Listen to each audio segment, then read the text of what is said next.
சத்குரு உங்கள் வீட்டுக்கு வந்து தங்கியிருக்காங்களா? புண்ணியமாக உருளைக்கிழங்கு பொரியலும் ரசமும் சாப்பிட வேணாம் அப்படின்னு.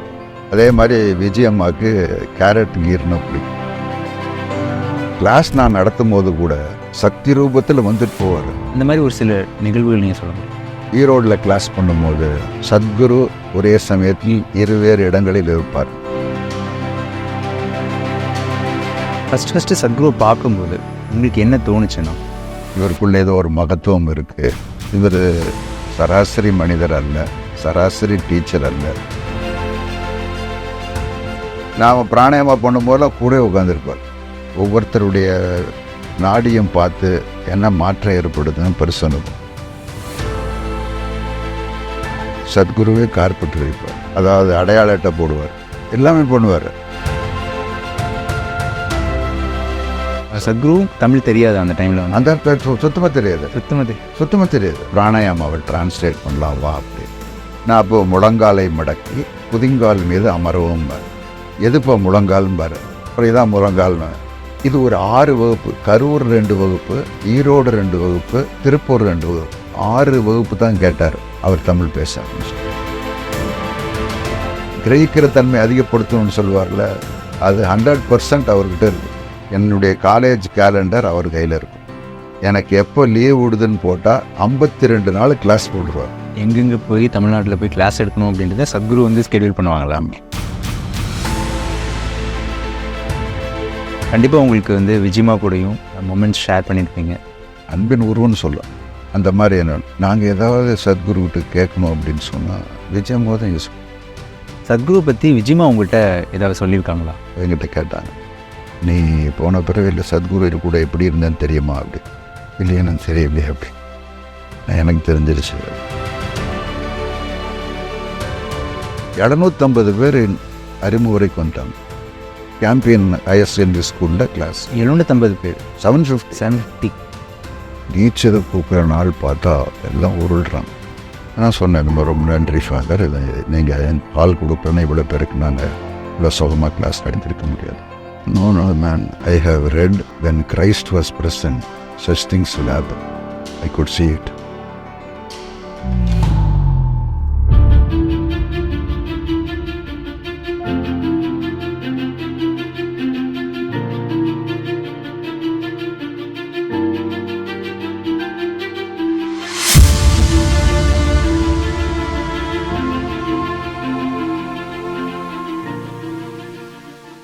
ஹியூமன்ஸ் ஆஃப் ஈஷா சேனலுக்கு உங்கள் எல்லாரையும் நாங்கள் வரவேற்கிறோம். இந்த தொடர் மூலமாக சத்குருவுடன் பயணம் செய்த சக மனிதர்களை நம்ம சந்திக்க போகிறோம். சத்குரு எப்படிப்பட்ட மனிதர், எப்படிப்பட்ட மனிதர்களை உருவாக்கியிருக்காரு அப்படின்றத பல சுவாரஸ்யமான இன்சிடென்ட்ஸ் மூலிமா நம்ம தெரிஞ்சுக்க போகிறோம். இன்றைக்கி உலகம் முழுக்க பல கோடி மக்கள் ஈஷா யோகா செஞ்சிட்ருக்காங்க. அதற்கு முக்கியமான காரணம் ஈஷா யோகா டீச்சர்ஸ் தான். தமிழகத்தில் சத்குரு உருவாக்கின முதல் ஈஷா யோகா டீச்சர் திரு சுவாமிநாதன் அண்ணா தான் இன்றைக்கி நம்ம கூட இருக்கிறாங்க. நமஸ்காரம். நமஸ்காரம். ஆனால் நாங்கள் சத்குரு வந்துட்டு சோசியல் மீடியாவில் தான் தெரிஞ்சுக்கிட்டோம். யூடியூப், ஃபேஸ்புக் அப்படின்னு தெரிஞ்சுக்கிட்டோம். ஒரு 30 வருஷத்துக்கு முன்னாடி 1990s டைமில் சத்குரு உங்களுக்கு எப்படி அறிமுகமானார்? நீங்கள் எப்படி சத்குரு தெரிஞ்சுக்கிட்டீங்க? சத்குரு வந்து அப்போ இது மாதிரிலாம் கேஜெட்ஸ்லாம் கிடையாது. இது மாதிரிலாம் ஒரு சாதாரண ஒரு திண்டு இருந்தது. அதில் சத்குரு ஜீன்ஸ் பேண்ட்டு ஒயிட் ஜிப்பாக போட்டு உட்காந்துருந்தது.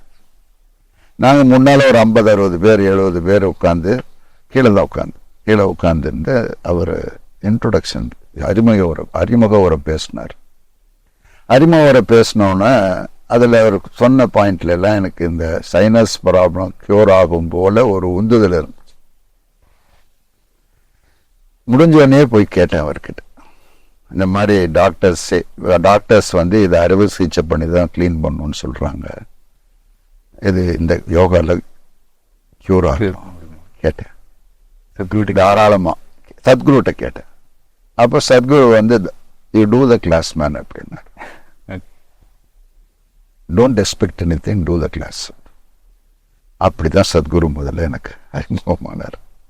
சத்குரு சந்திச்ச மொமெண்ட் இப்போ நீங்கள் சொன்னீங்கன்னா, அந்த நேரத்தில் நீங்கள் என்ன வேலை பார்த்துட்டு இருந்தீங்க? எந்த ஏரியாவில் நீங்கள் இருந்தீங்க? நான் அப்போ கல்லூரியில் விலங்கியல் உதவி பேராசிரியராக திருப்பூர் சிக்கன் அரசு கலைக்கல்லூரியில் வேலை பார்த்துட்டு இருந்தேன். ஃபஸ்ட்டு சத்குரு பார்க்கும்போது உங்களுக்கு என்ன தோணுச்சுன்னா? முதல்ல முதல்ல பார்க்கும்போது ஒன்றும் இல்லை. அப்போ முதல்ல கோயம்புத்தூர்ல பார்த்த போது ஒரு நெருடல் ஏற்பட்டுச்சு உள்ளுக்குள்ள. ஏதோ நமக்குள்ள இது மாற்றம் நடக்க போகுது அப்படின்ற மாதிரி ஒரு நெருடல் ஏற்பட்டுச்சு. கிளாஸ்ல வந்து உட்கார்ந்த பிறகு ஒன்றும் அப்படி தெரியல. ஆனா தீட்சை நடந்த அன்னைக்கு ரொம்ப அற்புதமான உணர்வுகள். நான் எங்க இருக்கேன், என்ன பண்றேன் அப்படின்றது தியானத்துக்கு தீட்சத்தை பெற்ற போது அப்படி ஆயிடுச்சு. அப்பதான் இவர் சராசரி மனிதர் அல்ல, சராசரி டீச்சர் அல்ல, சராசரி யோகா ஆசிரியர் அல்ல அப்படின்றத புரிஞ்சுக்கிட்டு இவருக்குள்ள ஏதோ ஒரு மகத்துவம் இருக்கு. அந்த மந்திர தீட்சத்தை பெறும்போது அப்படி எனக்குள்ள ஒரு பிரவாகம் எடுத்தது.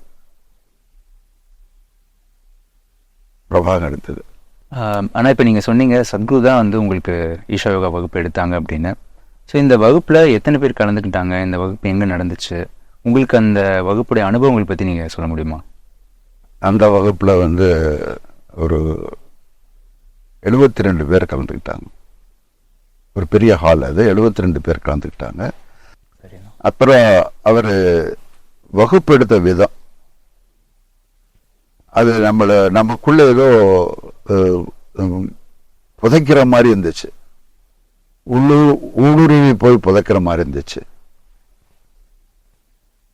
அத வாழ்க்கையில அனுபவபூர்ணமா போட்டு பார்க்கும்போது நமக்குள்ள இருக்கிற மாற்றத்தை உணர்ந்த உடனே இதான் வாழ்க்கை அப்படின்ற மாதிரி தன்மை உருவாச்சு.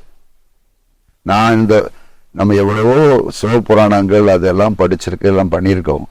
ஆனா ஒரு சிம்பிளா நான் யார் அப்படின்றத அந்த வகுப்புல அப்படியே புட்டு வச்சு நம்மளை உள்ள பார்க்க சொல்லி, இது உயிர் உடம்பல்ல அப்படின்றத அனுபவபூர்ணமா நமக்குள்ள எடுத்து சென்றார். அந்த கிளாஸ் தான் ரொம்ப ஈர்த்துச்சு. இந்த வகுப்புடைய அனுபவங்களை இப்போ நீங்கள் சொன்னீங்கன்னா, இந்த வகுப்பு நடந்த முறையை நீங்கள் பார்த்துருப்பீங்க, எப்படி இந்த கிளாஸை ஆர்கனைஸ் பண்ணாங்க, நடத்தின விதம் பார்த்துருப்பீங்க. அதை பற்றி ஒரு சில அமைச்சங்க சொல்ல முடியுமா? அப்போ பார்த்தா அது கோயம்புத்தூர்ல இருந்து ஒரு 4 வாலண்டியர்ஸ் தான் வந்திருந்தாங்க. மற்றபடி எல்லாமே சத்குருவே கார்பெட் விரிப்பார். எஸ், அதாவது அடையாள அட்டை போடுவார், சத்குருவே எல்லாமே பண்ணுவார். அப்புறம் தான் நாங்க கொஞ்சம் முன்னால வரவங்க கூட இருந்து செய்வோம். அடுத்த நாள்லாம் பாத்தீங்கன்னா, முதல் நாள் ஒருத்தர் 2 பேர் தான் இருந்தோம். 2வது நாள்லாம் பார்த்தா அவர் பண்றாருன்றதுக்காக 3-4 பேர் 5 பேர் வர ஆரம்பிச்சிட்டாங்க. அப்படித்தான் நடந்தது. அப்புறம் தியான தீட்சத்தை அன்னைக்கு கோயம்புத்தூர்ல இருந்து சில தன்னார்வ தொண்டர்கள் வந்தாங்க. அது போக பெங்களூர், மைசூர், ஹைதராபாத், இங்க இருந்தெல்லாம் வாலண்டியர் அந்த பச்சை காய்கறி உணவு தயார் பண்றது அதெல்லாம் நல்லா ஆர்கனைஸ் பண்ணி, அது ஒரு பெரிய செலிப்ரேஷன் மாதிரி அந்த தீட்சை நாள் இருந்துச்சு. ஒரு வாலண்டியரா இருந்த சுவாமிநாதன் அவர்கள் எப்ப டீச்சர் சுவாமிநாதன் அவர்களா மாறினாங்க? சத்குரு உங்களை எப்ப டீச்சர் ட்ரைனிங் எடுக்க சொன்னாங்க? நான் டீச்சர் ஆனது எப்படி அப்படின்னு சொல்லணும்னா, அதுக்கு ஒரு பின்னணி இருக்கு. நான் கிளாஸ் பண்ண போது அந்த 4வது நாள் பாவஸ்பந்தனா அடுத்த நிலை பயிற்சி, பாவஸ்பந்தனா பயிற்சி அனுபவங்களை பகிர்ந்துக்கிறதுக்கு மைசூர், பெங்களூரு, விஜயம்மா இவங்க தான் வாலண்டியர்ஸ். இவங்க பகிர்ந்துக்கிட்டாங்க. அதுல ஒருத்தர் பகிர்ந்துக்க பெங்களூர்ல இருந்து வந்தவர், உல்லாசன் பேர் இப்பவும் இருக்காரு. அவர் பகிர்ந்துக்கும் போது எனக்குள்ள என்ன ஒரு புத்துணர்வு, அதே மாதிரி ஒரு உள்ளுக்குள்ள ஏதோ நடக்கிற மாதிரி இருந்துச்சு. எனக்கு தெரியாது, நான் என்ன அறியாமலே நான் பாவஸ்பந்தனா அனுபவிக்கிடும் ஜகி அப்படின்னு சொன்னேன். எத்தனை அப்படி என்ன பார்த்தார். பார்த்துட்டு கண்கள் அவர் பார்த்தேன்னு நான் கண்ணை மூடிட்டேன்.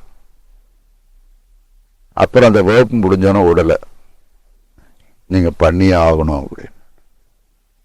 அப்போ அவர் என்ன சொன்னாருன்னா, 2 ஊருக்கு ஒதுக்குப்புறமா 2 ஹாலோட இருக்கக்கூடிய இடம் காமிச்சிங்கன்னா பண்ணிடலான்னாரு. பாவஸ்பந்தனா பண்ணிடலாம். அது சொன்னோன்னே இந்த இடத்த காமிச்சோம். பவர் கல்யாண மண்டபம்னு இப்போ ஒரு டவுன் ஆயிடுச்சு, முன்னால் ஒரு 5 கிலோமீட்டர் தள்ளி இருக்கும். அதை பார்த்துட்டு செய்யலான்னு சொல்லிட்டார். நாம் ஏற்பாடு பண்ணனால எல்லாம் அப்போல்லாம் கல்யாண மண்டபத்தில் சேரு பாத்திரம் இதெல்லாம் கிடையாது. அதனால் எல்லாம் வெளியில இருந்து கொண்டு வந்து டம்ப் பண்ணிட்டு அது வியாழக்கிழமை ஆரம்பித்து ஞாயிற்றுக்கிழமை முடியும். வியாழக்கிழமை மத்தியானம் போய் உட்காந்தா எனக்கு புதுசாக இருக்குது. நாங்கள் ஒரு 7-8 பேர், கோயம்புத்தூர்லேருந்து ஒரு 7-8 பேர் தான் தமிழர்கள். மற்றவங்க எல்லாம் கன்னடம் பேசுகிறாங்க, மைசூர்லேருந்து வந்திருக்காங்க, ஹைதராபாத்லேருந்து வந்திருக்காங்க, பெங்களூர்லேருந்து வந்திருக்காங்க. 62 பேர் அந்த வகுப்பில் போனோம். நான் எப்படா இவங்களோடலாம் நம்ம இருக்க போகிறோம், எனக்கு ஒரு உள்ளுக்குள்ள ஒரு பயம். அப்புறம் அந்த கிளாஸ் நடக்க ஆரம்பிக்க முதல் நாள் 2ஆம் நாள் ஆரம்பிக்க அது ஒரு அந்த வகுப்பை படிப்படியாக எடுத்துட்டு போனதை பார்த்தோன்னே நமக்குள்ள நம்மளை அறியாமலே நிறைய கதவுகள் திறந்துச்சு. 2ஆம் நாள் மாலையிலலாம் பார்த்தா யாரா பார்த்தாலும் அவங்களுக்குள்ள நான் தான் இருக்கிறேன். இது அறிவுபூர்ணமா இல்லை, கற்பனை இல்லை, அனுபவபூர்ணமா நான் தான் பார்த்தேன். அவங்கள அப்படியே நான் ஒரு தடவை கொஞ்ச நேரம் பார்த்தேன்னா அவங்க அப்படியே வந்து என்னை கட்டி பிடிச்சிட்டு ஓன்னு அழுகுறாங்க. இது 2ஆம் நாள் நடந்தது. 3ஆம் நாள் பார்த்தா யாரை பார்த்தாலும் எல்லாரும் எனக்குள்ள இருக்க மாதிரி, யாரும் நகர்ந்தாங்கன்னா எனக்குள்ள இருந்து ஏதோ பிச்சுக்கு போற மாதிரி இருக்கு. எல்லாரும் ஒரே சக்தி தான், எல்லாமே ஈஸ்வர சக்தி தான் அனுபவபூர்ணமா உணர்வு வச்சார். அப்படியே தார கண்ணீரோடய இருந்து அனுபவம்.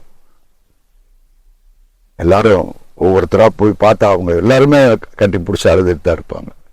ஆனந்த கண்ணீர் தான் இல்லை, அந்த மாதிரி ஒரு தன்மை எல்லாருக்குள்ளேயும் இந்த ஒரே சக்தி தான், எல்லாருமே எனக்குள்ள இருக்காங்கன்றத மாதிரி வெடிக்கிற மாதிரி ஒரு ஆனந்தம்.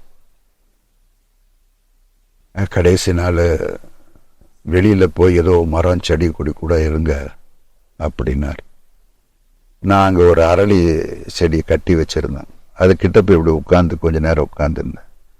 என்ன நடந்ததுன்னு தெரியல, ஏதோ ஈர்த்துச்சு எனக்குள்ள அப்படின்ற ஒரு தன்மை வந்தோடனே அதுக்கப்புறம் 1 மணி நேரம் 1.5 மணி நேரம் கழிச்சு சத்குரு வந்து முதுகு தட்டுறார். அப்போ ஜகி வந்து முதுகு தட்டுறார். அப்போ நான் அந்த மரத்தை கட்டி பிடிச்சிட்டு ஒவ்வொன்றும் அழுதுட்டு இருக்கேன். அப்படியே நான் பிரிச்சு எடுத்து அவரை கட்டி பிடிச்சிட்டு தரன்னு எடுத்துட்டு வந்து ஹாலில் போட்டார். திரும்பி அவர் பின்னாலே ஓடுறேன், அவனை பிடிங்கப்பாங்கிறாரு. அப்படி எல்லாரும் அந்த மாதிரி ஹாலுக்குள்ள வந்தோடனே பேசினார் கீதையில் சாரத்தில் வந்து, யார் ஒருவன் தன்னை மறந்து அழுகிறானோ, யார் ஒருவன் தன்னை மறந்து பாடுகிறானோ, யார் ஒருவன் தன்னை மறந்து ஆடுகிறானோ அவன் என்னுடைய பக்தன், அவனிடம் நான் இருக்கிறேன். அப்பதான் முழுமையா ஒரு வகுப்புல சொன்ன விஸ்வரூப சக்தியை உணர முடிச்சு. இப்படி முடிஞ்ச உடனே வகுப்பு முடியும் போது ஒவ்வொருத்தர்கிட்டயும் மைக் கொடுத்து, இந்த மாதிரி அனுபூதி நிலையில உங்களுக்கு என்ன வேணும்னு பாருங்க. அப்போ எல்லாரும் அது வேணும்னு சொல்லிட்டு இருந்தான். என்கிட்ட மைக் வந்து போன என்ன கேட்டேன்னா, நான் பெற்ற இந்த அனுபவத்தை பகிர்ந்து கொள்வதற்கு வாய்ப்பு கூட இறைவன் கேட்டேன். உங்களை ஃபுல்லா கண்ணில் தண்ணியோட கேட்டேன். அது பாவஸ்பந்தனம் முடிஞ்சு அந்த பயிற்சி முடிஞ்சு வந்து அடுத்த கிளாஸுக்கு வாலண்டியராக உட்கார்றேன். கையில் ஒரு நோட் புக் பேனாவும் கொண்டு வந்து முதுகில் தட்டி, take notes of the class line by line அப்படின்னு வரிக்கு வரி நோட்ஸ் எடுங்க.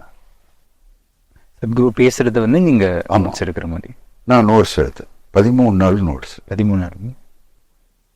அப்புறம் முடிஞ்சோன்னு அதை ஃபேர் பண்ணி கொடுக்குறேன், இது ரஃபா இருக்கு அப்படின்னு. இல்லை நீ வச்சுக்கோப்பா, கோத்ரு பாரு அப்படின்னு. சத்குரு இந்த நோட்ஸ் கொடுத்து எழுத சொல்லும்போது எதுக்கு சொல்றாங்க அப்படின்ற மாதிரி உங்களுக்கு ஐடியா தெரியல. அதெல்லாம் ஒன்றும் தெரியல, அதெல்லாம் ஒன்றும் தெரியல. ஏதோ கேட்குறாருக்கு எழுதணும். அது முடிஞ்ச அப்புறம் கொண்டு போய் கொடுக்குறேன்னு சொன்னேன். வேணாம் வச்சுக்கோ பாரு அப்படின்னாரு. அப்புறம் அன்னைக்கு கிளாஸ் முடிஞ்சு வரும்போது இது ஏன் நீ தமிழ் படுத்தக்கூடாது அப்படின்னு கேட்டார். ஸோ அதுக்கு முன்னாடி ஃபுல்லாக கிளாஸஸ் எல்லாமே இங்கிலீஷில் தான் நடந்தது. ஃபுல்லாக கிளாஸஸ் எல்லாமே இங்கிலீஷில் தான் இருந்தது. தமிழ் அவர் பேச மாட்டார். அப்புறம் சத்குரு தமிழ் தெரியாது அந்த டைம்ல வந்து. அந்த சுத்தமா தெரியாது. ஓகே. அப்புறம் அடுத்த கிளாஸுக்கு என்ன வர சொன்னார் காலையில் வாலண்டியர். அவனுக்கு ஒன்று இந்த கிளாஸ் நடக்கிற இடத்துக்கு பக்கத்தில் ஒரு ஹால் இருக்கு. அந்த ஹாலில் பிராணாயாமாவை டிரான்ஸ்லேட் பண்ணலாம் வா அப்படின்னாரு தமிழில். அதில் வஜ்ராசனம் உட்கார்றதுக்கு fold your knees, sit on your heels, 4 finger gap in between the நீஸ்ன்னு இருக்கும் சொல்லுவோம். நான் அப்போ முழங்காலை மடக்கி குதிங்கால் மீது அமரவும். எதுப்போ முழங்காலும் பாரு, இதான் முழங்கால்னு. அப்புறம் மடக்கி ஃபோல்டிங் மடக்கிறது, சரி உட்காருவார். மடக்கி குதிங்கால் எது பாம்பார், ஹீல்ஸ்னு எது அதுதான் அது மாதிரி உட்காருவார். சத்குரு அந்த இன்ஸ்ட்ரக்டர் டெமான்ஸ்ட்ரேட் பண்ண அவட நான் டிரான்ஸ்லேட் பண்ண பண்ண செஞ்சாரு. செஞ்சு அது அவருக்குள்ள போதான்னு பார்த்தாரு. அந்த அளவுக்கு அனுபவபூர்வமாக அந்த வகுப்பு எடுத்தாரு. அந்த டிரான்ஸ்லேஷன் வாங்கினார். அது எடுத்த உடனே முதல் வகுப்பு வந்தது. அடுத்த வகுப்புல வந்து நீ திருப்பூர் கிளாஸ்ல நீ பிராணாயாமம் எடு அப்படின்ட்டார். அப்போ அந்த கிளாஸ்ல இருந்து நான் பிராணாயாமம் எடுத்தேன். அப்புறம் நோட்ஸ் அடுத்த வந்து கரூர்ல முதல் கிளாஸ் தமிழ் கிளாஸ் சொன்னார். அதுல அவர் 10 நிமிஷம் கிளாஸ் ஆஸ்பெக்ட் எல்லாம் பேசும்போது, அது வகுப்பினுடைய தன்மையை பத்தி பேசும்போது 10 நிமிஷம் அவர் பேசுவார், 10 ஆங்கிலத்தில் பேசுவார். நான் 10 நிமிஷம் சைட்ல இருந்து டிரான்ஸ்லேட் பண்ணுவீங்க. இது ஒரு 6 வகுப்பு. கரூர் 2 வகுப்பு, ஈரோடு 2 வகுப்பு, திருப்பூர் 2 வகுப்பு, 6 வகுப்பு தான் கேட்டார். அவர் தமிழ் பேச ஆரம்பிச்சிட்டார். அப்புறம் நான் கிளாஸ் எடுத்துக்கிறேன் பாணி இப்போ அப்படின்ட்டாரு. வெறும் 6 வகுப்புல கிளாஸ் ஆஸ்பெக்ட் பூரா வாங்கிட்டாரு. அந்த வகுப்பினுடைய தன்மை பூரா உள்ள கிரகிச்சிட்டாரு. அப்பதான் எனக்கு ஒரு ஆச்சரியம். இந்த மாதிரி கிரகிக்கிற தன்மை, அவர் அடிக்கடி சொல்றது கிரகிக்கிற தன்மை அதிகப்படுத்தணும்னு சொல்லுவார்ல, அது 100% அவர்கிட்ட இருக்கு. எஸ், அது அப்பவே உணர்ந்த. அவ்வளவு ஈஸியா கிரகிச்சுக்கிறாரு. சத்குரு வந்து தமிழ் கத்துக்கிறதுக்கு புக்கு படிக்கல, நீங்க எதுவும் சொல்லி கொடுக்கல? அதெல்லாம் ஒன்றும் படிக்கல. இது டிரான்ஸ்லேஷனை கேட்டு கேட்டு வகுப்பு எடுக்க ஆரம்பிச்சாரு. அதுல பிராணாயாம வகுப்பு ஒண்ணு எடுத்தாரு திருப்பூர்ல. அப்போ அது இன்ஸ்ட்ரக்ஷன் மாதிரி சொல்லணும் இல்லையா, அவருக்கு கதை மாதிரி சொன்னோன்னா நிறைய பேருக்கு புரியல. மறுநாள் காலையில் வந்து கூப்பிட்டப்ப 1 மணி நேரம் பர்மிஷன் காலேஜில் போட்டு நீ பிராணாயாமா மட்டும் எடுத்து கொடுத்துட்டு போயிரு அப்படிம்பாரு. நீங்க காலேஜ்ல பெர்மிஷன் போட்டு? ஆமா, பிராணாயாமா காலேஜ் போய் கையெழுத்து போட்டு 1 மணி நேரம் வந்து 11 மணி வரைக்கும் பிராணாயாமா எடுத்து கொடுத்துட்டு போயிடுவேன். ஒரு சமயமா வந்த போது அந்த தமிழ்ல அவர் பேசினார். அந்த தமிழ்ல சிலதெல்லாம் தமிழ்ல பேசினோடனே பம்பாயில இருந்து ஒரு லேடி வந்திருந்தாங்க. அவங்க உங்க தமிழ் ரொம்ப கொஞ்சம் மாதிரி இருக்கு, கொஞ்சம் தமிழா இருக்கு, கேட்கறதுக்கு ஒரு இனிமையா இருக்கு அப்படின்னு சொன்னான். அப்ப என்ன அப்படியே பார்த்துட்டு, சாமிநாதன் எனக்கு ஒரு 33 வார்த்தை கத்து கொடுத்துருக்கா, அதுதான் ஓட்டுறலாம் அப்படி அப்படியே இப்ப எல்லாரும் சிரிச்சிட்டாங்க. ஸோ அந்த மாதிரி ஒரு அப்பதான் அதுக்கப்புறம் முதல் சமயமா பொள்ளாச்சி தோப்புல நடந்தது. நடராஜ் செட்டியாரன் சென்ஸ் தோப்புல. அப்பதான் அது முடிஞ்ச உடனே டீச்சர்ஸ் ட்ரைனிங் பண்ணலாம்ப்பா, நீ டீச்சர்ஸ் ட்ரைனிங் எடுத்துக்கோன்னு 21 days. சத்குரு இது உங்ககிட்ட 21 days எங்க கூடயே இருந்து, எங்க கூடயே குடிச்சு, எங்க கூடயே சாப்பிட்டு, எங்க கூடயே பிராணாயாமா கரெக்ஷன் பண்ணி அப்படியே இருந்தார். நாம பிராணாயாமா பண்ணும் போதெல்லாம் கூட உட்கார்ந்துருப்பார். என்ன பண்றது, எப்படி இருக்கு, மூவ்மெண்ட் எப்படி இருக்கு, எல்லாம் பண்ணுவாங்க. அந்த டீச்சர்ஸ் ட்ரைனிங் முடிஞ்ச கடைசி நாள் 4 சென்டர் தான் இப்போ இருந்துச்சு. கோயம்புத்தூர், திருப்பூர், கரூர், ஈரோடு, எல்லா சென்டர்ல இருந்தும் டீச்சர்ஸ் வந்தாங்க. அப்போன்னு சொன்னார், அடுத்த வகுப்புல இருந்து சாமிநாதன் வகுப்புக்கு வருவான். என்னை எப்படி நீங்க ரிசீவ் பண்ணீங்களோ, என்னை எப்படி நடத்துனீங்களோ அதே மாதிரி சாமிநாதனையும் நடத்தணும். இந்த உறுதி எனக்கு நீங்கள் கொடுக்கணும் அப்படின்னாரு. வாலண்டியர்ஸ் சொன்னார். என்னுடைய காலேஜ் கேலண்டர் அவர் கையில் இருக்கும். எனக்கு எப்போ லீவ் விடுதுன்னு போட்டால் 52 நாள் கிளாஸ் போடுவார். 13 நாள் 4 சென்டர் போடுவார் ஒரு ரவுண்டு. ஸோ நீங்கள் எங்கெங்கே போய் தமிழ்நாட்டில் போய் கிளாஸ் எடுக்கணும் அப்படின்றத சத்குரு வந்து ஸ்கெடியூல் பண்ணுவாங்களா? இப்படிதான் ஈரோடில் கிளாஸ் நடக்கும்போது திருச்செங்கோடுல இருந்து வாலண்டியர்ஸ் வந்துட்டு இருந்தாங்க. ஈரோடு வந்து பண்ணவங்க. அந்த திருச்செங்கோடு வாலண்டியர்ஸ்லாம் வந்து சத்குரு கிட்ட போய் திருச்செங்கோடு கிளாஸ் பண்ணணும். அப்போ அவர் அப்படியே நான் அங்கே ஏதோ செஞ்சிட்டு இருந்தேன். அப்படியே அங்கே பார்த்து, சாமிநாதன் லீவ் போடுவானா கொடுக்குற கிளாஸ் வழிக்கு அப்படின்னு. அப்படித்தான் எனக்கு உனக்கு திருச்செங்கோடு கிளாஸ் சொன்னேன். நான் சில நேரத்தில் என்ன சொல்வேன், இங்கே கிளாஸ் போடலாம் அப்படின்னாரு. இந்த இடத்துல கிளாஸ் போடலான்னு சொன்னார். No people are waiting for me at Salem. You go to Salem பார். நீ சேலம் எனக்கு மக்கள் எனக்காக காத்துட்டு இருக்காங்க, நீ அங்கே போய் கிளாஸ் சொல்கிறாங்க அப்படிதான் சொல்லுவார். அந்த மாதிரி அவர் கூட பயணிச்சதில், டீச்சராக பயணிச்சது முதல் 4 வருஷம் வந்து எப்போதும் கூட இருப்பேன். Always will be. ஆனால் இந்த 21 days சத்குரு உங்களுக்கு டீச்சர் ட்ரைனிங் கொடுத்தாங்கன்னு சொன்னீங்களே, அது இன்னும் கொஞ்சம் டீட்டெயிலாக சொல்ல முடியுமா? முதல்ல காலையில் பயிற்சிகள் எப்படி சொல்லி கொடுத்தாங்க? பயிற்சிகளை பூரா மாற்றினது, ஒவ்வொருத்தருடைய நாடியும் பார்த்து என்ன மாற்றம் ஏற்படுதுன்னு பரிசோதனை பண்ணுவார். அந்த பயிற்சி பண்ணி முடித்தோடனே நாடியை பார்ப்பார், படித்து பயிற்சி பண்ணுவார். அதனால் மாற்றங்கள் ஏதாவது இருந்தால் அதை கரெக்ட் பண்ணுவார். அந்த மாதிரி. அப்புறம் கிளாஸ் வகுப்புத்தன்மை எடுக்கும்போது அவரே உட்காந்துருப்பார். பயங்கரமாக கேள்வி கேட்பார். பார்ட்டிசிபெண்ட்டாக சத்குரு முன்னாடி உட்காந்துருப்பார், முன்னால் உட்காந்துருப்பார். என்னுடைய முதல் தனி வகுப்புக்கு டாடா பேண்டில் எடுத்தேன், கோயம்புத்தூர் டாடா பேண்டில். 13 நாள் கிளாஸில் இருந்தேன். பார்ட்டிசிபெண்ட்டாக வந்து உட்காந்து பின்னால் உட்காந்து வாலண்டியராக உட்காந்து. நீங்கள் ஒரு குருவாக பயிற்சி கற்றுக்கிட்டீங்க. உங்கள் குரு உங்க முன்னாடி உட்காந்துருக்கும் போது உங்களுக்கு எப்படி இருந்துச்சு?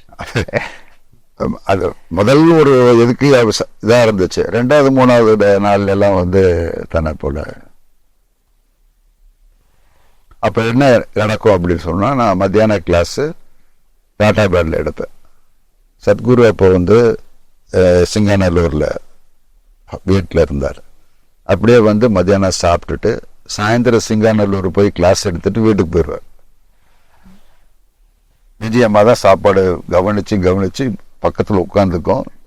நீங்கள் பிளேட்டில் போட்டு அவங்களே போட்டு பரிமாறு, நம்மெல்லாம் பரிமாறு. விஜயம்மா தான் பரிமாறு. சத்குரு கூட பல பயணங்கள் பற்றி இப்போ நீங்கள் சொன்னீங்க. சத்குரு உங்கள் வீட்டுக்கு வந்து தங்கியிருக்காங்களா? அப்படி தங்கின டைமில் வந்துட்டு சில மொமெண்ட்ஸ் நீங்கள் பகிர்ந்துக்க முடியுமா? அப்போ உங்கள் ஃபேமிலி மெம்பர்ஸ்லாம் சத்குரு எப்படி பார்த்தாங்க? அப்போ ஃபேமிலிக்குள்ள வந்துட்டாருன்னா இல்லை, அவர் ஃபேமிலியோட ஒருத்தர் தான். ஒய்ஃப் கிட்ட சொல்லுவார், இனிஷியேஷன் முடிஞ்ச உடனே, தீட்சத நாள் முடிஞ்ச உடனே, பொன்னியம்மா உருளைக்கிழங்கு பொரியலும் ரசமும் வை, நான் வரேன் அப்படின்றவார், சாப்பிட வரேன் அப்படின்றவார். ஸோ அதே மாதிரி விஜயம்மாவுக்கு கேரட் கீர்னா பிடிக்கும். அவங்க இனிஷியேஷனுக்கு எப்படி மிஸ் பண்ணும், பேங்க்ல வேலை பார்த்துட்டு இருந்தனால மற்ற நாள்லாம் இல்லை முடியாது, எல்லா தீட்சித நாளுக்கும் வந்துடுவாங்க. பெங்களூர்ல இருந்து வந்து சனிக்கிழமை வந்தாங்கன்னா ஞாயிற்றுக்கிழமை இனிஷியேஷன் முடிச்சு மண்டே மார்னிங் கிளம்பி அப்போ அவங்களுக்கு கேரட் கீர் தயார் பண்ணி கொடுப்போம். அது மாதிரி வீட்டில் எல்லாம் தெரிஞ்சிச்சுன்னா அதை அப்படி பிடிச்சிடுவார். அதே மாதிரி ஒரு கேம்ப் பெங்களூரில் ஒரு ட்ரெக்கிங் போயிருந்தோம், எல்லா டீச்சர்ஸ் ஃபேமிலி. அப்போ பொன்னியம்மா கூப்பிட்டு பொண்ணு வேர்க்கடலில் போட்டு புளிக்குழம்பு வையும்பார். ரொம்ப பெரியம்மா வேர்க்கடலை போட்டு புரியுன்றார். அதே மாதிரி என்னுடைய பொண்ணுடைய ரிசப்ஷனுக்கு வந்து அவர் பொண்ணை பாட சொல்லி அந்த ஃபோட்டோ கூட இருக்க 2 பேரும் சேர்ந்து ஃபோட்டோ எடுத்து எப்போதுமே பையன் எங்கே போனாலும் பொண்ணு பையன்லாம் எப்படி இருக்காங்க. அப்போ முதல்ல உனக்கு மனைவிக்கு தான் நீ நன்றி சொல்லணும். உன்னை இவ்வளோ நாள் 13 நாள் ஒவ்வொரு ஊராக போக வைக்கிறதுக்கு அனுமதிக்கிறாங்கல்ல. அதனால் அவங்க அப்படி அன்பின் வெளிப்பாடு எப்படி இருக்கும்னா கரெக்டாக நேம் பேர் வச்சிருப்பார். நான் ஆசிரமத்தில் வந்து கிளாஸுக்கு வந்திருக்கும் போது அந்த டைமில் பிரேக்கில் பார்க்க வரும்போது பார்த்தாருன்னா என்ன முதல்ல கேட்க மாட்டார். பொன்னியம்மா எப்படி இருக்காங்க, பொண்ணெல்லாம் எப்படி இருக்குது. நீங்கள் சொல்கிறது இப்போ கூட நியூ ஜெர்சியில் மீட் மிங்கிள் மெடிடேட்னு ஒன்று நடத்தினார். நான் யூஎஸ் போயிருந்தேன். அங்கே வந்து மீட்டிங் முடிஞ்சோன்னே எல்லாரும் ஆட்டோகிராஃப் வாங்கிறதுக்காக புக்கில் அப்போதான் இணையறிஞர் வெளியிடுறாரு. எல்லாம் முடிஞ்சு அப்படியே ரவுண்டு வராரு. ரவுண்டு வந்தால் நாங்கள் இப்படி ஒதுங்கி நின்றுட்டு இருந்தோம். அப்படியே பார்த்தாரு. பொன்னி ஒய்ஃப் கையை பிடிச்சி உள்ளே இழுத்துக்கிட்டார். உள்ளே இழுத்துட்டு எப்போ வந்தீங்க, என்ன பண்ணீங்கன்னு வாங்க அப்படின்னு சொல்லி அப்புறம் நைட்டு 9:30 மணி 10 மணிக்கு சேர்ந்து ஃபோட்டோ எடுத்து சாப்பிட்டுட்டு போப்பா அப்படின்னாரு. அந்த மாதிரி யூ கேன் சி அவ்வளோ பேர் இருக்க இடத்துல கூட. அது மட்டும் இல்லை, கிளாஸ் ஆஸ்பெக்ட். கிளாஸ் நான் நடத்தும் போது கூட certain times you will come and go. வந்துட்டு போவார் கிளாஸுக்கு. கிளாஸ் நடந்துட்டு இருக்க டைம்ல சொல்றீங்களா? நடந்துட்டு இருக்க டைம்ல சக்தி ரூபத்தில் வந்துட்டு போவார். அந்த மாதிரி ஒரு சில நிகழ்வுகள் நீங்க சொல்ல முடியுமா? நீங்க உணர்ந்தது அது மாதிரி பார்த்தீங்க அப்படின்னு சொன்னா, ஈரோடுல கிளாஸ் பண்ணும்போது ஒரு அம்மா, அவர் அந்த பையனோட மதர், அந்த பையன் ரொம்ப இன்வால்வ்டு தன்னார்வ தொண்டர். அந்த பையனோட அம்மா வந்து அப்போ ஒரு புரோச்சர் கொடுப்போம். சத்குரு ஒரே சமயத்தில் 2 இடங்களில் இருப்பார். அந்த புரோச்சர்ல பிரிண்ட் ஆயிருக்கு. அந்த அம்மா அதை படிச்சு பார்த்துட்டு வந்து, நான் அப்படி கிளாஸுக்கு முன்னால ஷூனியா பண்ணிட்டு சாய்ந்து உட்காந்துருக்கேன். அந்த அம்மாவை கொண்டு வந்து பிரிச்சுட்டு அங்கே வச்சுட்டு நேரம் என்கிட்ட வந்து, இதில் ஏதோ போட்டிருக்குத 2 இடங்களில் இருப்பார், எனக்கு புரியலையே அப்படின்னா. அப்படி மண்டி போட்டு உட்காந்துருந்தோம். உங்கள்கிட்ட கேட்குறாங்க. நான் வந்து அப்படியே அவங்க ஒன்றும் பண்ணல, அந்த கையை அவங்க தோள்பட்டையில் வச்சு அப்படியே அவங்க மெல்ட் ஆகி புரிஞ்சிருச்சுங்க. அன்னையிலிருந்து சத்குரு படத்துக்கு நேராக தான் அந்த மற்ற 7 நாள் இருந்தாங்க.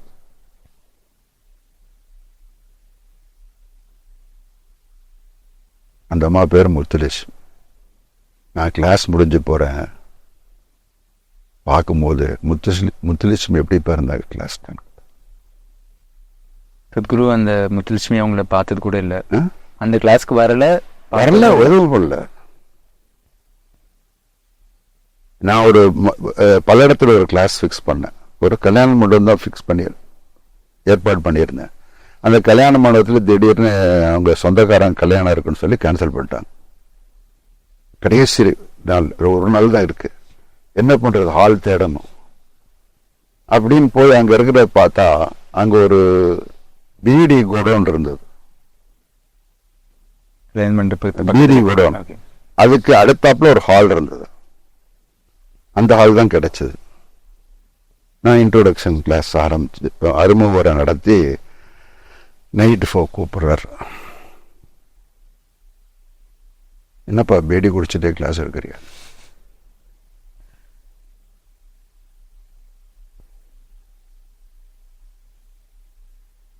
அப்புறம் நான் வேற இடங்கிற கிளாஸ் ஜெகி எப்படி வேற வழி இல்லை, அதனால பண்றேன். சரி, எல்லாம் அந்த சைடு கதவு பூரா சாத்திட்டு ஓப்பன் பண்ண வைக்கணும். ஸோ அந்த கிளாஸ்க்கு வந்து நீங்க தான் அந்த கிளாஸ் எடுத்தீங்க. சத்குரூப் வந்து எந்த இடத்துல அந்த கிளாஸ் நடக்குதோ அப்படின்றதும் தெரியாது.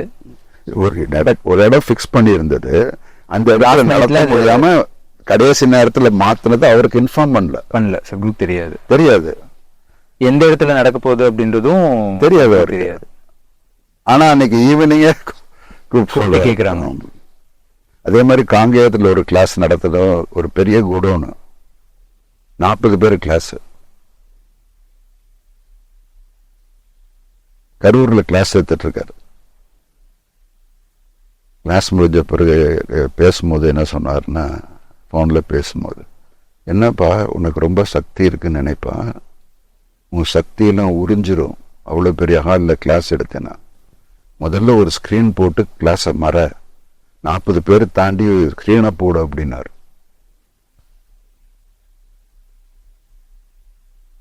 அது எவ்வளவு பெரிய ஹால் அப்படின்றதும் சத்குரு அங்க வராமலே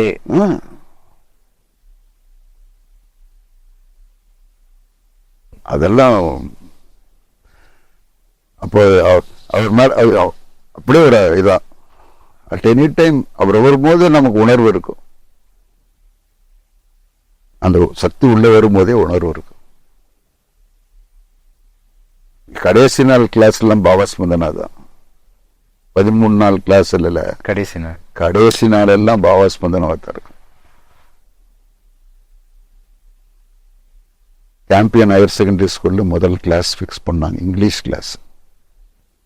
2 கிளாஸ் ஃபிக்ஸ் பண்ணாங்க. சத்குரு தவிர்க்க முடியாத காரணத்தினால அந்த கிளாஸுக்கு போக முடியல. கிளாஸ் கேன்சல் பண்ணல, போக முடியல. ஈரோடில் வந்து அவங்க பார்க்குறாங்க, எப்படி திருச்சியிலேருந்து வந்து எப்போ வரீங்க என்னன்னு கேட்கறதுக்காக போகிறாங்க. அப்போ அதுக்கு முன்னாடி எனக்கு கூப்பிட்டு சொல்லிட்டார், நீ தமிழ் கிளாஸை மாற்றி எடுப்பா அப்படின்ட்டார். அப்போ தான் ஈஷா யோகா, அப்போ தான் வந்து யோகாவுக்கு வந்து அட்வர்டைஸ்மெண்ட் கொடுக்குறோம், ஃப்ளெக்ஸ் வைக்கிறோம், நோட்டீஸ் கொடுக்குறோம். அது வரைக்கும் அனுபவத்தினால தான் மக்கள் வந்தாங்க கிளாஸ்க்கு. ஒருத்தவங்க அனுபவத்தில் தான் வந்தாங்க, வேர்ட் ஆஃப் மவுத். ஆமாம். அதுக்கு முன்னாடி நிறைய பண்ணதுனால 750 பேர் அறிமுக வரைக்கும் வந்துட்டாங்க. சாம்பியன் ஹையர் செகண்டரி ஸ்கூல்ல கிளாஸ் 750 பேர், 750. நான் ஸ்டேஜ் மேல நின்று தான் அறிமுக பேசினேன். அப்புறம் என்ன பண்றது, எப்படி ரிஜிஸ்டர் பண்றது? அப்பெல்லாம் ஒரு லிமிட் இருந்தது. அவருடைய கிளாஸ் 90, 100, என்னுடைய கிளாஸ் 50, 60. அதாவது இது சத்குரு போக வேண்டிய கிளாஸ். ஆமா. ஆனா சில காரணங்கள போக முடியல, உங்களை போக சொல்லியிருந்தாங்க. தமிழா மாத்தி போ, அது English class. Okay okay. So நீங்க அங்க போய் பாக்குறீங்க, உங்க முன்னாடி 750 பேர் இருக்கிறாங்க. அப்புறம் கிளாஸ் வந்து எடுக்கிறேன். காலையில கிளாஸ் 90 பேர், மத்தியானம் கிளைவ் ஹாஸ்டல்ல கிளாஸ் 45 பேர், ஈவினிங் சாம்பியன் ஹையர் செகண்டரி ஸ்கூல்ல கிளாஸ் 90 பேர். அப்பதான் அதிகமா எடுத்தேன். எடுப்பாப்பட்டார் கிளாஸ் அப்படியே பொம்முன்னு இருக்குது. இனி தீட்சித கொடுக்கறதுக்கு வந்தார். சென்ட் ஜோசப்ஸ் ஹாலில் தீட்சிது, இந்த 3 கிளாஸும் சேர்த்து. சென்ட் ஜோசப்ஸ் ஹாலில் தீட்சித கொடுக்குற நாள் பார்த்தா எல்லாம் உருள்றாங்க. ரொம்ப ரொம்ப எனார்மஸ். அப்போ நான் வந்து, நீங்கள் பிரசாதம் கொடுங்க, நாளைக்கு வகுப்பு எடுத்துட்டு போயிருங்க அப்படின்னு, இல்லைன்னா சமாளிக்க முடியாதுனால. அப்புறம் சரின்னு சொல்லிட்டார். அவரே பிரசாதம் கொடுத்தார். பிரசாதம் கொடுத்து அங்கே போய் வாங்கிட்டு போனால் அவங்க பாட்டுக்கு உட்காந்து ஒவ்வொன்று அழுதுட்டு இருக்காங்க.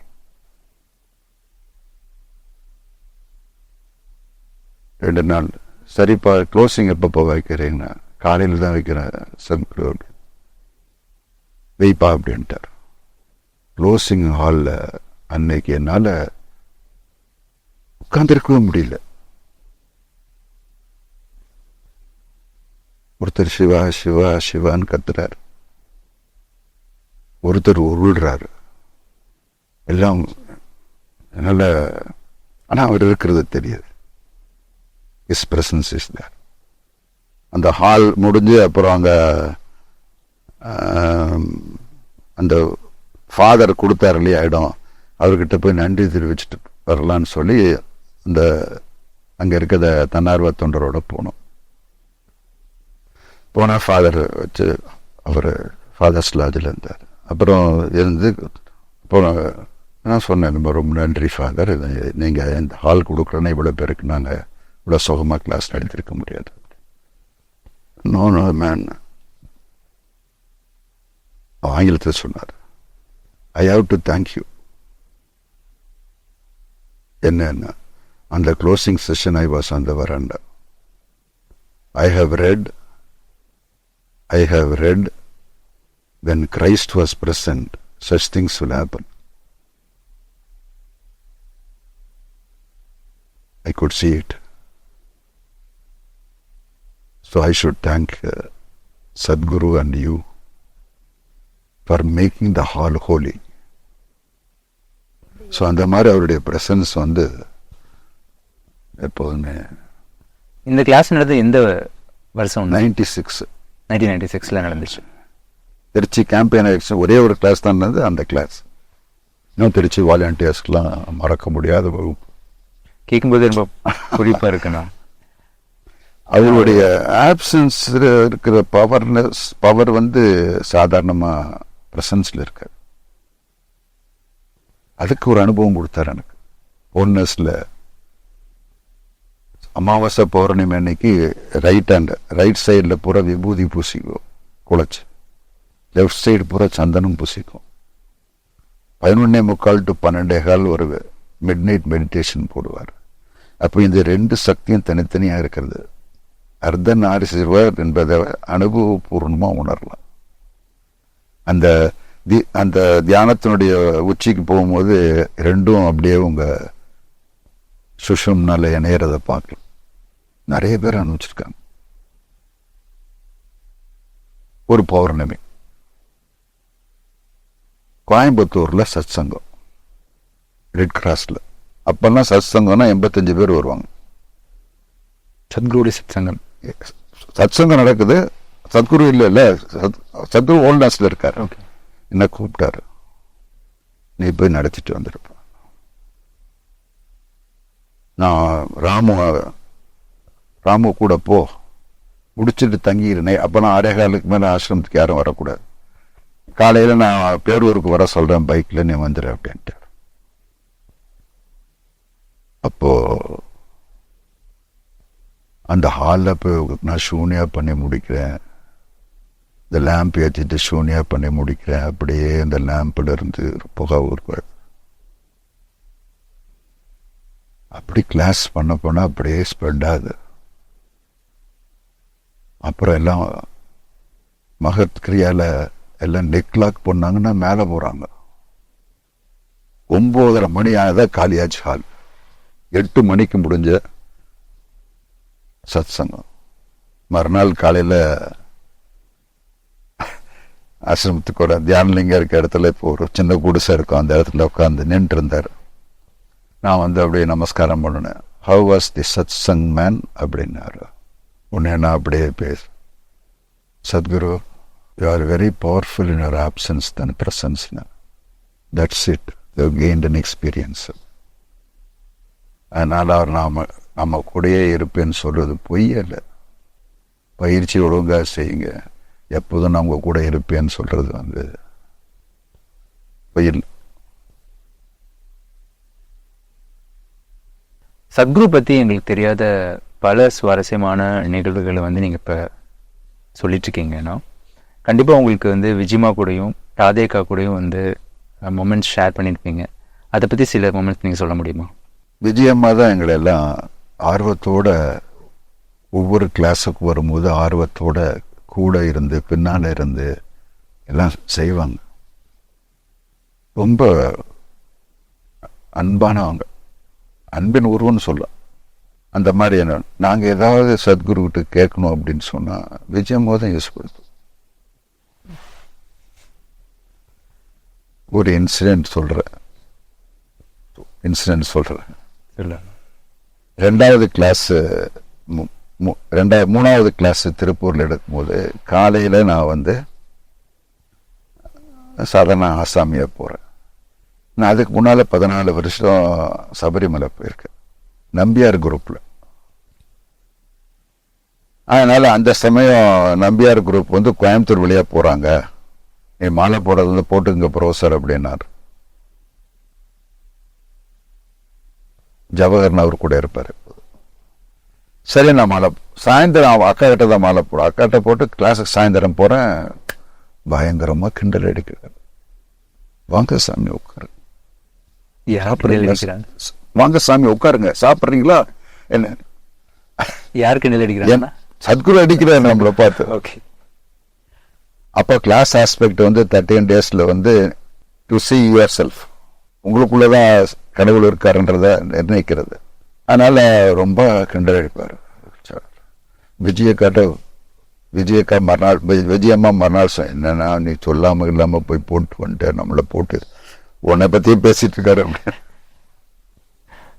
இதெல்லாம் முடிஞ்சு இப்போ நம்ம தென் கையில பக்தி பேரவை ஆரம்பிச்சோடனே சுவாமி ஒருத்தர் சுசந்தாரம் தான், அவர் தான் இன்சார்ஜ். முதல் பேட்ச் போகுது. வெள்ளையங்கிரி மலை ஏறதுக்கு சொல்றீங்க? சரிங்கண்ணா. ஈஷா மையத்துல இருந்து வெள்ளையங்கிரி மலை ஏறதுக்கான ஃபர்ஸ்ட் பேட்ச்.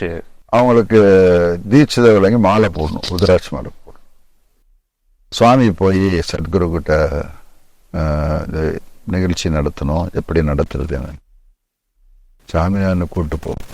அவன் 14 வருஷம் மலைக்கு போயிருக்கான், அவனுக்கு எல்லாம் தெரியும், மாலை போடுறதெல்லாம் தெரியும்.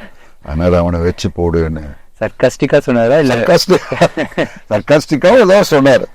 அப்புறம் கல்பனா கல்யாண மண்டபம் கவுண்டம்பாளையத்தில் இருக்கு, அந்த கல்பனா மண்டபத்தில் தான் நடந்தது. 90 பேர் இருந்தாங்க. அப்புறம் எல்லாம் போட்டு நீங்க தான் மாலை போட்டீங்களா? நான் தான் போட்டேன், எல்லாம் மாலா போட்டு. நீ பண்ணியிருப்பா அப்படின்ட்டாரு. ஃபர்ஸ்ட் சர்க்காஸ்டிக்காவும் சொல்லியிருக்காரு. ஆமா, நடக்கிறதா சொல்லியிருக்காரு. விஜயம்மா பத்தி நீங்க அதே மாதிரி விஜயம்மா வந்து என்ன செஞ்சாலும் அதுல வந்து அன்பு வெளிப்பாடு இருக்கும். ஆசிரமத்தில் இருந்தோன்னு வைங்களேன், முதல் பேட்ச் இருந்தவங்கள அவங்கெல்லாம் பௌர்ணமி தோறும் நல்ல பிஸி வேலையை பார்த்து நல்லா பண்ணுவாங்க. பிஸி வேலையை பார்த்து பண்ணி நான் ஒரு சில நாள் டீச்சர்ஸ் அங்கே போயிருக்கோம். ஒரு பௌர்ணமிக்கெல்லாம் போயிருக்கும் போது கையில் உருட்டி போடுவாங்க. எல்லாத்துக்கும் உட்காந்து கையில் உருட்டி போடுவாங்க. பரிமாறுறது அதெல்லாம் தாண்டி ஒருத்தவங்களுக்கு கையில கொடுப்பாங்க. சத்குரு பத்தி விஜயம்மா உங்ககிட்ட ஏதாவது சொல்லியிருக்காங்களா? சத்குருவை பத்தி விஜயம்மா சொல்றது, நான் என்ன சொன்னாலும் அவருக்கு போயிடும் அப்படின்றதுனால என்கிட்ட எதுவும் சொல்ல மாட்டாங்க. ஆனா கேம்ஸ் விளையாடும் போது 2 பேரும் போட்டி தான், சத்குருக்கு விஜயம்மாக்கும். ஆமா, இந்த 7 ஸ்டோன்லாம் விளையாடுவோம். கல்ல எடுக்கிறது, அடிக்கிறது, அதெல்லாம் பார்த்தா சண்டை தான். அவரும் விட மாட்டாரு. ஆனா ரொம்ப இதா இருக்கிறவங்க. ஒரு தீட்சித நாள் அன்னைக்கு நான் பின்னால சேர்ல உட்காந்துருக்கேன். விஜயம் வந்தாங்க. வந்தவொடனே நான் இன்னொரு சேர் எடுத்து போட்டு உட்காந்த உடனே அப்போ என்கிட்ட கேட்டாங்க, நீ போன பிறகு சத்குரு கூட எப்படி இருந்தேன்னு தெரியுமா அப்படின்னு கேட்டேன்.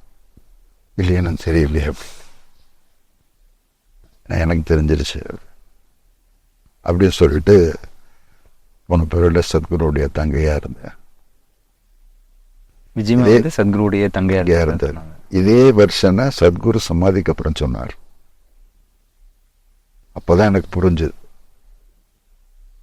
சத்குரு விஜயம்மாவுடைய சமாதிக்கு அப்புறம் சொன்னாங்களா? ஆமா, உங்ககிட்ட சொன்னாங்க. ஓப்பனா சொன்னார். ஓகே. சமாதி ஆனா அப்போ கொஞ்ச நாள் அதுக்கப்புறம் நடந்த ஆராதனால சொன்னார். இப்போ விஜயம்மா மைசூர்ல பேங்க்ல ஒர்க் பண்ணிட்டு இருந்தாங்க. இங்க சத்குரு ஃபுல்லா கிளாஸஸ் ஸ்கெடியூல் ஃபுல்லா டிராவல் இருந்தாரு. என்னைக்காவது உங்ககிட்ட விஜயம்மா சொல்லியிருக்காங்களா சத்குரு நல்லா பாத்துக்கோங்கன்னு? சத்குரு நல்லா பாத்துக்கோங்கன்னு சொல்லியிருக்காங்களா? வரும்போதெல்லாம் சனிக்கிழமை நைட்டு இங்க ஞாயிற்றுக்கிழமை போகும்போதெல்லாமே சொல்லிட்டு போவாங்க, நீங்க பாத்துக்கோங்க, இருந்தாலும்